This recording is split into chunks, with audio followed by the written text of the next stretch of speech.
Welcome back to the best After Effects tutorial channel on YouTube. Today I will show you how to make this amazing looking text morph effect, which you can apply on any title animations, any subtitles or whatever.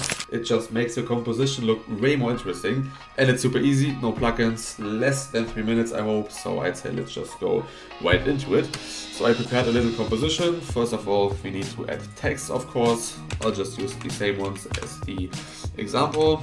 Press S on the keyboard to scale it up and use the align settings on the right to align it to the center. Now I will duplicate this one and enter the second word, which this one should morph into. Also use the same as the example and also align it horizontally and vertically. So they're at the exact same position. And what you should know is that this effect will look better if both of these words are kind of the same length. In that case, it's exactly the same in terms of letters, but yeah, just keep that in mind. Now we can start the animation. So let's go to like for 1 second, for example. Here it should start, but you can of course make it start wherever. So let's select both layers and press T on the keyboard to access the opacity settings. And now we will put a keyframe in both here. The one that should not be visible yet, which the text should morph into, should be 0. So make sure this is 0, and the other one is 100%.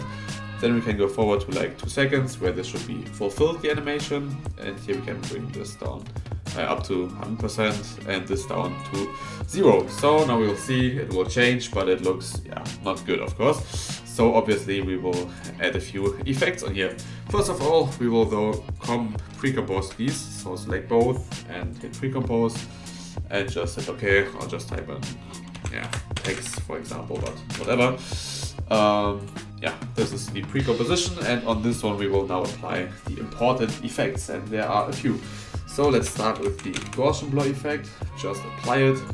And here we also have to do some keyframing, so go to the beginning of this animation. So as you remember, 1 second, 0 is already in here, put in a keyframe at 0, then go to the end. Oh no, let's go to the middle first and put in a higher value, something like 50 maybe, or even 60 or 70, and then go to the end, 2 seconds, and bring it down to 0 again. So we will have like a strong blur in the middle of the transition, which is exactly what we want.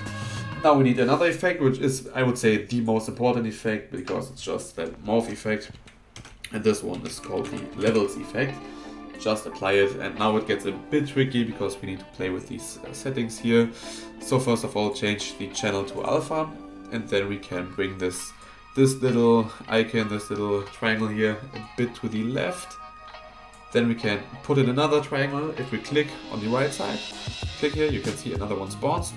And now we can bring this to the left as well. Now we can take the leftist one and bring it in the middle, and as you can see now it will be really clear edges instead of this blurry look. And that's it already. Now we can see we get this super cool looking morph effect. And to even enhance it a little bit, I would say, and get like more natural edges and more natural animations, we can also add a roughen edges effect. Just like this. We can basically leave the normal settings. If you increase the border, it will get stronger. So let's not do that. We can just leave it like that, and then we can animate the evolution throughout this composition. So as you can see, it will move a bit and just looks more like wobbly and more natural, as you can see. And if that is not enough for you guys, if you want this whole morphing process to be a bit more organic, a bit more action, you can also do one more thing, which is to add a turbulent displace effect. Just apply it on here, maybe before the rough edges effect.